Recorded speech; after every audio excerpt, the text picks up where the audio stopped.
We are rocking, we are recording, we are streaming, all of that. It is episode 425 of No Laugh Track Podcast. We're here at Acme Comedy Company in Minneapolis. It's their podcast.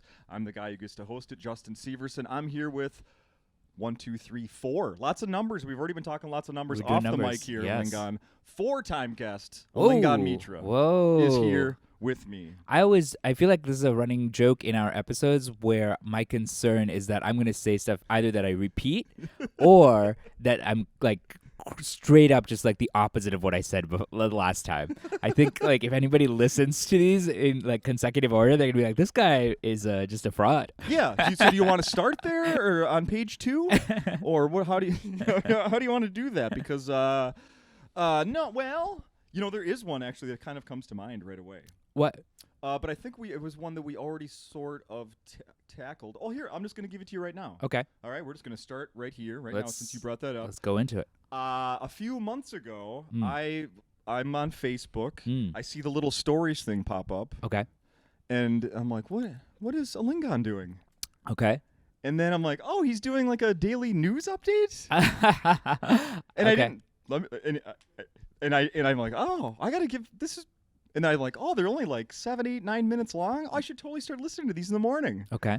And then I didn't for a few weeks, and then I did, and then I'm like, what are these? Is he? Well, this isn't real news. This is fake news. So I want to talk all about that. But then I was like, okay, I'm gonna dig into this more. You're putting together sketches, and I'm going to tie this all together to a contradiction of yours. Okay. Because at one point in one of our conversations, you did say that you were not a fan of sketch. And here you are. You started a podcast where you're doing daily sketches. I'm allowed to evolve as a comedian. Okay, so defend yourself. What part of that should I go through first? First, just talk about it was what was the Daily 2. Yeah. Okay. So the New York Times has this podcast, The Daily, right? It's got, I want to say it's the most popular podcast in the world, and I listened to it. I love it, and I was like, man, I think that we could create a parody of this.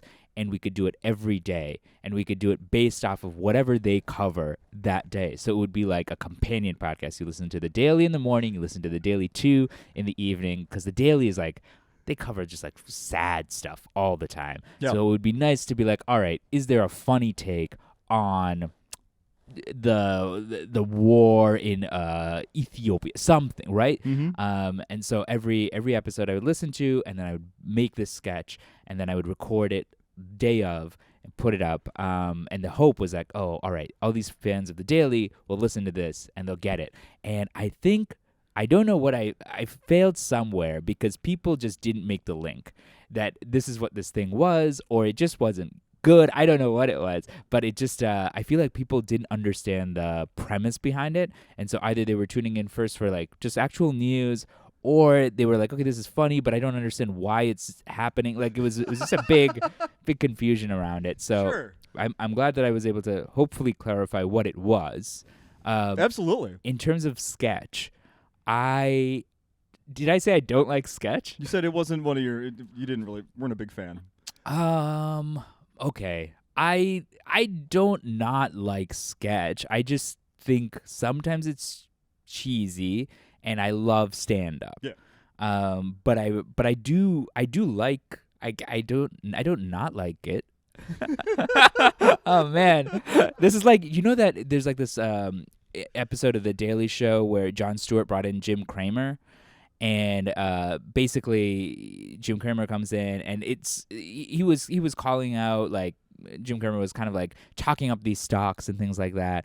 And I think Cramer came on kind of like unexpecting, or like not expecting like an actual hard-hitting interview. Yeah. And then Jon Stewart just like grilled him, where he had like clips of him saying one thing that was manipulating the market, and Kramer was just he was like, it was like a deer in headlights. He just didn't see it coming and couldn't defend himself. And by the end of it, he was basically apologizing. He was like, I'm going to be better. And then like the episode ended and he didn't change. But it was like this. I really liked that episode, but I my concern is that's what this episode is going to be for me. By the end of it, I'm just going to be like, I'm sorry, I didn't mean that. I will never do this again, Well, along those lines, do you remember the last time we did this and I asked way too many questions about the Harvard Lampoon and all of that and all the secrecy? Okay. And most of your answers were, I wish I knew more about that. I was there, but I don't. It's sort of a mystery to me too. Yeah, because I was such a delinquent. It was embarrassing. But yeah. Oh, I love it. You know what I should do is this time around I should pretend like I was really involved, and Yes. then anybody listening like, this guy, complete liar. It was all bullshit. This guy, unbelievable. Mm-hmm. So you know what? So the podcast you were doing, you called it the Daily Two, TOO. TOO. Didn't even occur to me until as well. I think that when I first saw I was like, oh, he's doing the New York Times one. Yeah. The thing was, I was actually reading all the articles and learning about the issue that we were covering or that they had covered. So it was actually pretty demanding. Yeah. And my hope was that people who listened to it did get some semblance of what the actual news story was. Yeah. But the goal was not to inform. The goal was to make people laugh. I think I might have failed on both. No. I disagree. I wish you were still doing them. Thanks, man. Yeah. There was I heard I listened back to the last one. I was like, there's no this is it. It was, we'll see you next time. Yeah. No, the plan was to do it. So this might be a good transition too. But the plan was to do it once a week because it was so time consuming that I was like, if I'm gonna do this, I either need to offload it to people who are going to produce this thing, because I was basically doing all the work for it. Yeah. Or I'll do it once a week. But even that, it's pretty time consuming. And it was nice when I had to get guests just every day. And it was nice when it was all set. If I'm doing it once a week, just I feel like people can flake and then you're kind of screwed on oh, today, who do I get to do the other part? So I haven't been doing it. The other thing was, and this is the transition point, yes. I was focusing things with stand-up opened up. Part of the reason I started doing that was who knows when things will open, how things will open. But as things started opening up, my time was better allocated to stand-up. Sure. And when this gig came along, this kind of came kind of last minute in my mind. I knew that it was such a good club. I would want to record video stuff here. But then I was speaking to Joe Zimmerman, who was here a couple weeks ago. Yeah. And he was, well, maybe not a couple weeks, but a little bit in the longer. last couple months. Yeah. And he talked about doing the album here. And then I was like, oh, maybe I should try and record the audio and package that into something as well. So over the pandemic, I had gone through all my old material that I'd kind of filtered out of the act. And then I was like, all right, is there a way that I can create something when I come to Acme that I can record, that I can put out? So that's kind of been where the time has gone, and less on the Daily too. Okay. Yeah. Okay. And what do you want to do with that? You want to just put that out? So social media So the video stuff for sure would go up to social media clips, Instagram, and things like that. This might be, I don't know how much we're getting into the weeds here, but I had no real concept of albums. Growing up, I'd watch Comedy Central and specials and things like that, and I still regard those in very high esteem. I thought that albums, physical albums, CDs, that stuff had just kind of phased away. I didn't realize, so I was like, what's the point of recording something? Okay. Other than for my own kind of here's a document of my material that I had built up a certain time. Yeah. My thinking was I'll just hoard all this material, and then maybe if I record something, I can include it in some way. But at this point, there's stuff in there that's not even necessarily as reflective of where I am right now. Sure. So, but then I was talking to Mike Kaplan, and he was here 2 weeks ago. He was here 2 weeks ago. Yeah. He was telling me about how there's the opportunity not only to get listeners through Spotify, Pandora, and stuff like that, but if you're able to kind of get into Sirius's ecosystem, yes, there's money there in a way that I was oh, I didn't know that was something. And since my material, I don't swear when I'm on stage, I don't swear generally, but since my material is, I think, clean or can be clean, yeah. it can go onto that station, and they've got limited kind of tracks that they can play.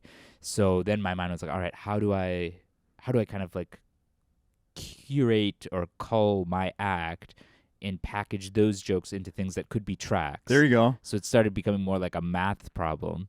But yeah, that's kind of where my head was at when I was coming to Acme. I was like, all right, I've got the video. You guys have such a great setup already. Yeah. Let me record the audio, and then hopefully I'll be able to like turn that into things that can be played and turn it into an album of sorts. Yeah.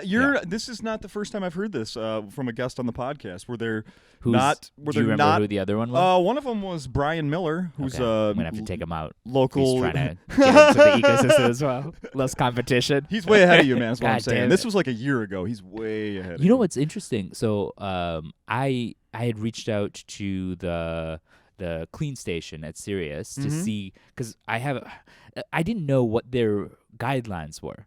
You know, because clean is such a fuzzy term in some sense. I was like, if something's political, if something has like a racial take, is that something that innuendo? Yeah, innuendo, stuff like that. So the initial thing that I had heard and gotten kind of seen on their documents were, it should be something that like, if you're in a car with a nun and a 6-year-old, you'd be comfortable. It wouldn't be awkward. That sounds like a setup for a joke. I know, and I'm like awkward around nuns and 6-year-olds anyway, so everything is awkward in that situation. But I didn't know what like certain jokes, like if I have a joke that's like, if I talk about like, there's a joke I have about like going on the train, and they have a rule number 3 on the train was like no defecating on the train. Yeah. And the joke's something like there are people who want to defecate on the train, and there are people who follow written rules. There's nobody who wants to defecate on the train and follows written rules, right? But I was like, is that something that like is pushes the boundaries too far? And so I kind of reached out to the Sirius people with that specific question as an example. I didn't use that specific joke, but I did ask like specific. I did kind of ask like there were like 3 things. I'm gonna maybe have to pull up the email, but I was like, can I say pervert, or AIDS? Or I think it was like boobs, something like that. Because I've got like jokes. It really like it sounds like I'm talking to like a second grader, like asking these questions. Boobs, okay. Boobies. No. That's too sexual. Come on. Watch your mouth. But he was really great. He gave me some like more pointed direction in what they're allowing. But there was one word. Let me see if I can pull it up that I just didn't know about at all in their guidelines that I had to look up. Oh, wow. Let me see if I can. Well, while you're looking that up, yes. I will say that I was working on a radio morning show back when the whole Janet Jackson, Justin Timberlake, and all that FCC. Yeah. Like, people were in an uproar, and it was affecting TV stations, radio stations. Everybody got very sensitive about things. And we got called in to a meeting with the general manager, and she had a list from corporate of all something similar to this. Yeah. And then the back and forth of like the program directors going, well, what if we say, you can't say oh shit, but what if you say I shit in the toilet? And it's just like all the different like, can I use it as a verb is okay, noun is bad, reverse, what is it? And I found the list recently and showed it to my teenage daughters, and they were blown away. Right. I got to bring that in here sometime. That's the other thing where it's like, man, these kids know way more than we know at this point. So it's funny to try to be like, oh, we don't want to tell them stuff. Yeah. Let me see. Okay, so this is the word I didn't know. Smegma. Oh. Do you know? Brandon knows. You know what that is? I had to look it up, but I guess it's like. Well, let me actually look. Is it something the body produces? It is something the body produces. It's like I want to say it's like the dried under your like foreskin, whatever that is. I get maybe like dick cheese. I want to say that. Yes, am I right? Okay, but I had to. Brandon confirms dick cheese from the back.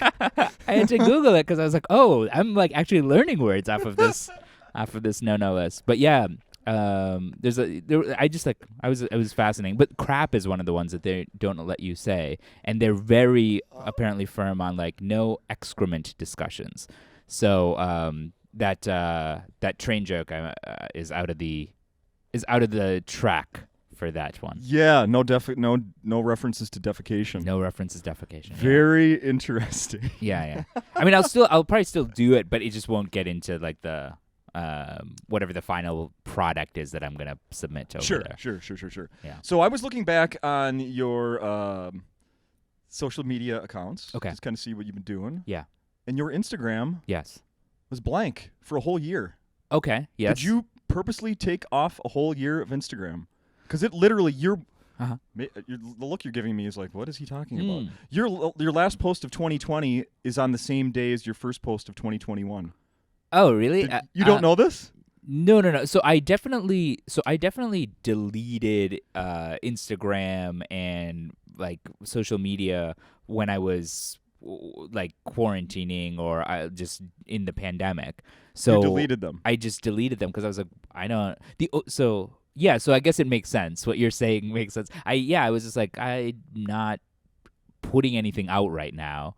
All I'm doing is consuming, and it's not a effective, productive use of time. So let me just get rid of it. So I deleted all social media for. You don't stare at TikTok 4 hours every night? Well, that was the crazy thing. So there was for 2 months. I was like, man, I don't want to get involved with another thing. Yeah. But I have some friends who are younger than me and are pretty active users of this thing, and they were like, you gotta do it.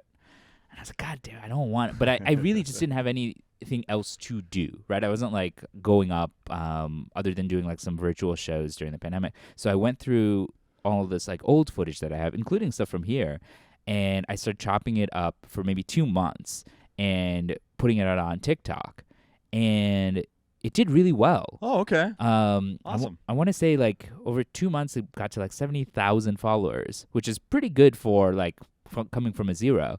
But then I stopped because I thought the algorithm had changed. So this was people. I just want to clarify. So this was people were people doing lip sync videos to your stuff or just watching your stuff?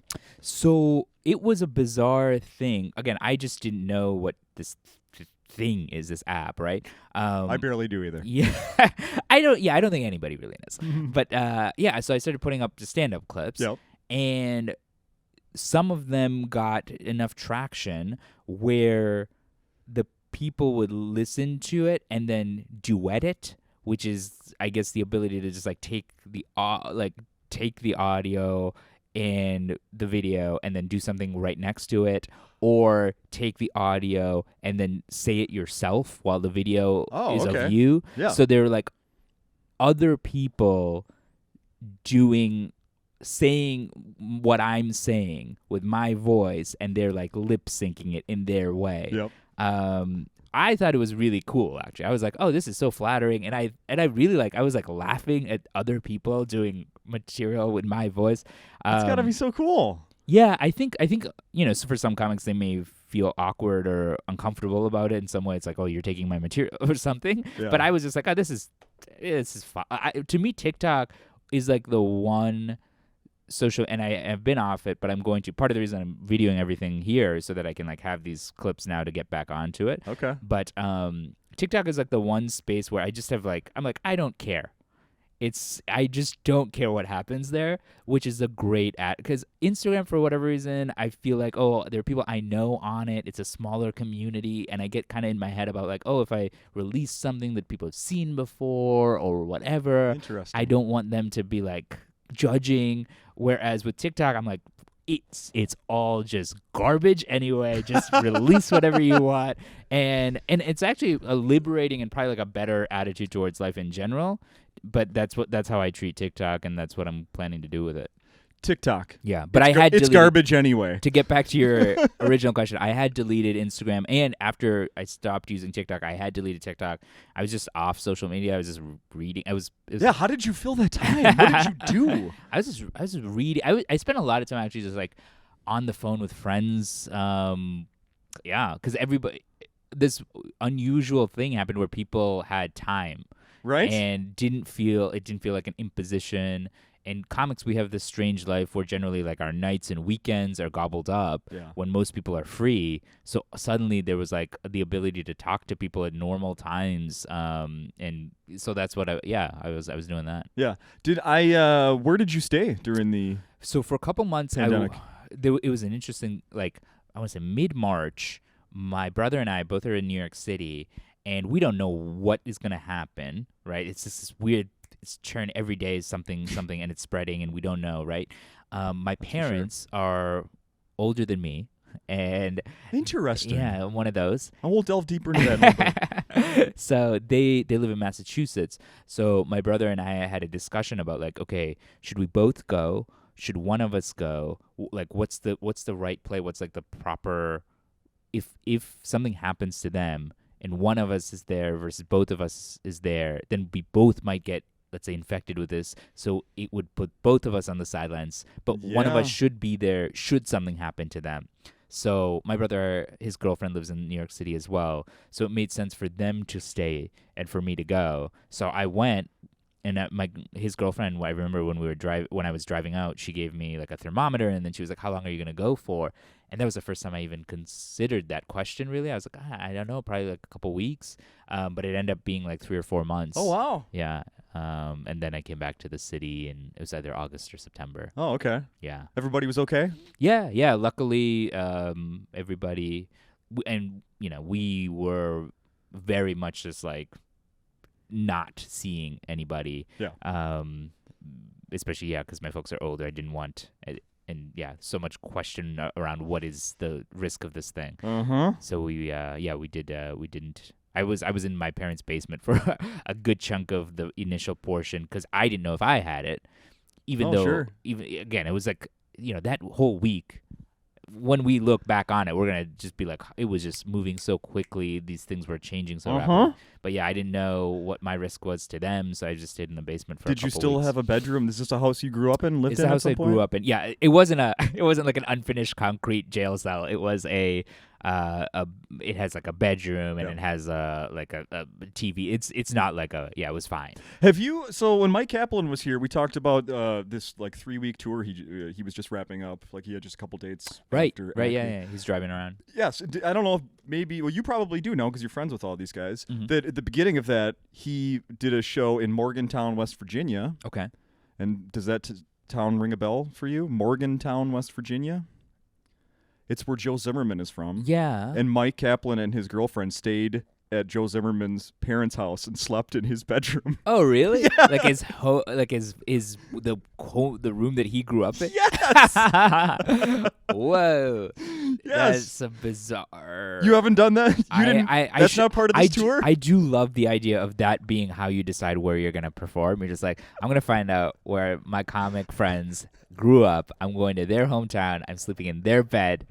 And just it's this weird like dominance move. Right. I now own your home. I used your shower. Yeah.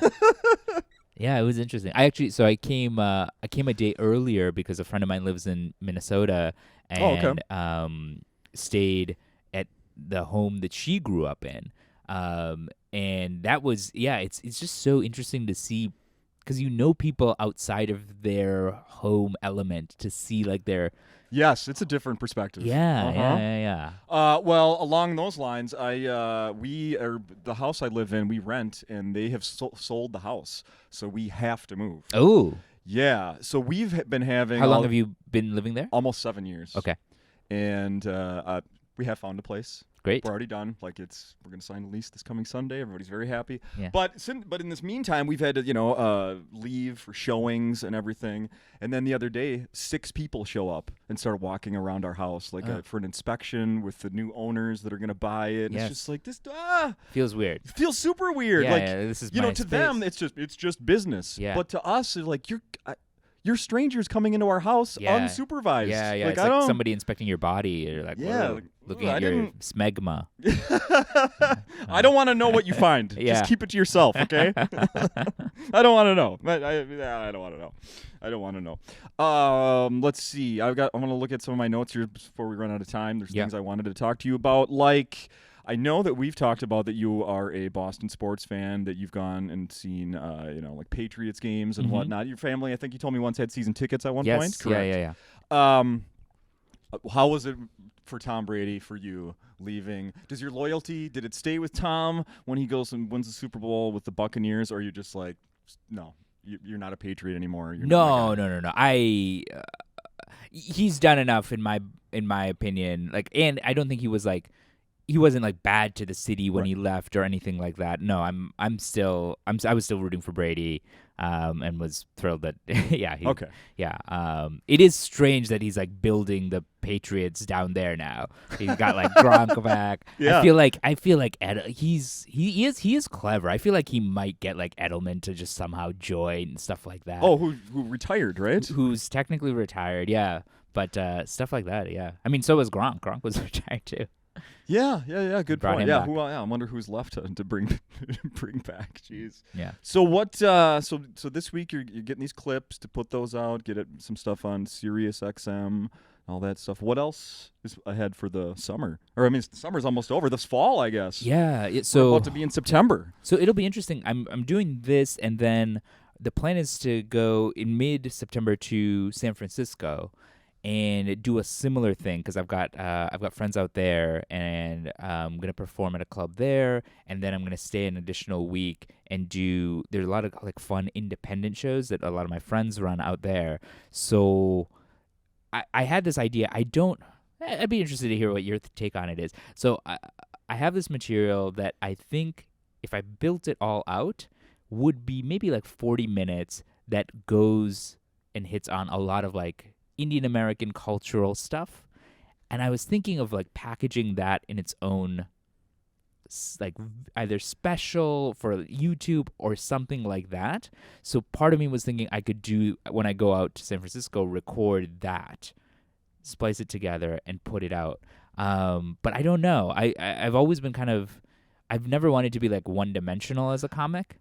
Because you think stupid white guy like me is going to be not interested because it's all... Not so much of that. I think it could get a little bit of like, oh, you're hitting one note, and that's a little bit of a concern, but more of I've always wanted people to, if they listen to me, come to a set, see that there's multiple dimensions to the act. So it's not just, oh, this is just like an Indian comic talk about Indian stuff. It's like, all right, he's also talking about observations or politics, whatever other things that is in my brain. So if I do this thing, then I am kind of pigeonholing myself as a comic of like, this is the Brown material that I've built up over the years. But I don't want to be known as just the Indian comic. Right. I mean... So it's a weird... Yeah, I mean, from what I know about you, you've already done like some things that are not pigeonhole, but like I know you did that the Brown-ish tour, right? Yeah. With Akash, who I met since the last time we were here. Oh, that's right. Yeah. Yeah, I'd never met him before. What a great guy. Yeah. I mean, I think you should do that. I think you should absolutely do that. I think it would be. You could also then like do a companion one, which is the opposite. The White Album. Yeah. Well, that's taken as a title already, but yeah, you're on the right. Just lines. Me doing Beatles hits. Number nine. Yeah, I think you should do that for sure. Yeah. I don't think any. Even if some people take that perspective, like, oh, I see, he's just the Brown. He just does the Brown jokes. Like, yeah, it's interesting. I think that'd be a very small percentage. Yeah, I think I get in my head a lot about how this stuff is going to be perceived, and ultimately it's like, man, if people are laughing, people are having a good time, if they are coming out of it thinking like, oh, you're only this one thing, that's on them for not maybe looking further.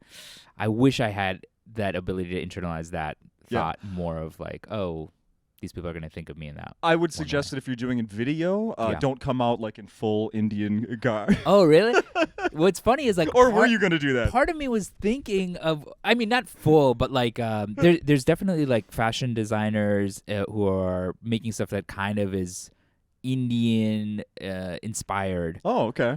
So there was I'd like to see that then. Yeah, I think it might be kind of cool. I saw it was Josh Johnson did a Comedy Central special where he was definitely not wearing just regular clothes. You're right. He was wearing something that I assume is connected to his heritage, or maybe it was just like a Wakanda thing, but that might be very racist. So maybe let's go with it's connected to his heritage, which also probably is racist. I should please edit this out of the. I've met Josh since you were here as well. Another great guy. Yeah. What was he wearing? I don't think he had the turban. Okay, that would be so funny if he's wearing just like Indian stuff for no reason.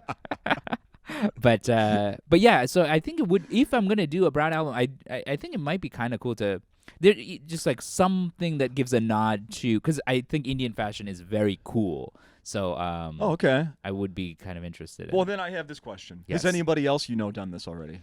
Not that I know of, not in this way. I mean, there are definitely people who have done like we talked about, like a Brown tour and recorded that stuff and kind of put it out, but I've only seen clips. I've never seen like a 30 minutes of material that's kind of more catered to this demo. Yeah. And I think it's interesting because now that like Indian Americans are kind of coming into their own, there is more of like a connection, and even on a TikTok where you can find other brown people. Sure. So yeah, I don't know. There's definitely like Indian comics in India who have done Indian material. Yeah. It's all I know. Yeah. It's all I know. Yeah. Let's see. How much time do we have? Son of a gun. Yeah, we've already done a half an hour. I'm just gonna save it to the next time you come back. Oh no! Can you give me just quickly what your rapid fire questions were? Fine. Let's do it super fast here. 5 minutes. 5 minutes, Brandon. We're going to do 5 more minutes. So the beginning of the last time you were here, okay, I asked you, it doesn't matter where it led, but I said something about superstitions. Okay. And you said, I'm not really superstitious necessarily. Indian people tend to be. Yes. Okay? Yes. I looked up superstitions Indians follow blindly. Okay. This is a list. We'll go through a couple of these really fast. Okay. All right? Hindus believe that cutting nails and hair on Saturdays brings bad luck. Interesting. Within my family, I don't know if it's Saturday, but there is a day out of the week, but I don't think it's Saturday where you're not cutting your hair. Yeah. Interesting. Yeah. So you knew something. Yeah. of that. For me, I think in our household it was like Thursday. You're just picking your own day? Well, that's what Indians do. They have these superstitions, but then they just like kind of morph them into whatever their individual household wants. If a black cat crosses your path, then your tasks get delayed or postponed. Is that an Indian thing? It's on the list of just Indian because I thought that too. Black cats is something that's a little bit more universal. Well, and then the next one on this list my mom does very much not like black cats. I mean, yeah, if the shoe she is fits. Indian. If the shoe fits. The next one, is of course like the number 13. A lot of people believe in that one. We'll skip that. Yeah. Keeping onions and knives under your bed will drive away bad dreams. I've never heard that, but I'll try it tonight. Let you know the next time. Okay. Don't leave it there, in the hotel. That could be that'll lead to trouble. Yeah. Lead to trouble. You lose your wealth if you shake your legs. I've not heard that. I have heard this other one. Again, I don't know if these are like individual to my house, but if you're scratching like your right palm, that means money is coming to you. That's coming, I think, on the list. That's it. Yeah? Yes. Yeah, you got that one? All right. Well done. Yeah. Nice. Sweeping floors in the evening drives away LAXMI from the home. So Lakshmi is the goddess of wealth. What's the rule here? Sweeping floors in the evening drives away Lakshmi from the home. That I could see. We didn't do much sweeping in my home, so I don't know about the rule, but there's definitely like we turn on our lights when the evening comes because that's supposed to bring wealth, but I think it's rooted in the times where like if you didn't have your light on in the evening, robbers would know nobody's there, and so they would come in. So, a lot of these superstitions I think have those kind of like practical considerations. Sure. That makes sense. Okay, I'm just going to go with These were the questions you wanted. I like that we've got a bonus round of superstitions. Teen Tigama Kambigada. What? According to the phrase, something that I just said. Okay. Teen Tighada, Tighada, Kam, Kaam, Bighada, Bighada. Anything above 2 gets difficult to handle. That's a discussion that's always better between 2 people rather than 3. However, this is misinterpreted as 3 being unlucky. Oh, so 3 being unlucky is something. Okay. So when my mom gives me food on my plate, for example, or serves anybody food, if she gives 3, she will always give 1 more because giving 3 is an unlucky thing. Whereas I think in China, 4 is unlucky or something. So like if you give 4, you got to give 5. So, but yeah. Oh my goodness. Yeah, so there's a 3 unlucky thing, but I've never heard that phrase. Have you ever brought home a Chinese date and then it's just you just keep giving more and more food? There's just a mound of food. She has enough, Mom. Enough. Crow shit brings luck. I mean, there. I don't know if this is an Indian thing, but like when like a bird crap, which would not be allowed on SiriusXM, lands on your shoulder, it's supposed to be good luck. Is that an Indian thing? I've never heard anything about that. Oh yeah. I mean, again, these are all things that are just supposed to make people feel better. But yeah. The irony is, like, I think a lot of these things make people really anxious because they have to follow these rules now, and then you're like, oh my god, if I break something, I'm gonna hurt everybody. Yeah, right. Yeah. Let's see. Adding 1 rupee to a gift sum is auspicious. Yes, yeah. So whenever I give somebody money, like let's say it's $100, I'm for a wedding or something, it'll be 101. Yeah. I didn't realize that was an Indian thing. I thought it was a Bengali thing. But I think it's because if you ever wrote like a check or something, somebody could just add a 0 to the end of it, and it would be like an additional money. Whereas once you have the 1, once a 0 gets added, people would be like, wait, no, you've added a 0. Wow. That's my theory. That's good. That's a good life lesson for everybody to do that. All right. Just, keep an eye on your money. People with flat feet bring bad luck. I've not heard that. Okay, and then putting a small spot of kajal? Kajal, like Kajal? black. It's like a black suit, kind of. Yeah. Putting a small spot of that on a baby's forehead took care of Buri Nazar. Buri Nazar. I don't know what that word is that you're referencing. But well, I don't know it either, so I can't even judge you. But I think I've heard this thing before where they'll give like a mark to a kid, and it's supposed to like people who it'll make the kid look weird, and that's a good thing because then people won't get jealous, and if people won't get jealous, then the evil that comes from the jealousy isn't going to affect the kid. So it's stuff like that. Wow. Yeah. I thought you were going to go like, it's in place of a vaccine. Probably that's going on too in India right now, but I love it. Alingon, thank you so much. Thank this flew you. by. Is there anything else we should be mentioning? People should follow you on social media, especially when all these new content comes out. Especially now that I'll be back on it. TikTok, it's at Alingon Mitra, I believe. Instagram, the same. Yeah. That'd be great. Awesome. And then maybe I'll put this stuff up on YouTube. So if this is going up, you could see it wherever it is. Fantastic. Yep. And this podcast will be available in a moment. And obviously, if you're in town in Minneapolis and you want to go see a funny show, come see Alingon tonight, tomorrow. Well, it's through the weekend. Whenever you listen to this, it's through the weekend. Yeah. One thing that is consistent throughout these episodes of mine is that this club is fantastic. It's always been. Bam. Yeah. That's a great way to end it. Thank you.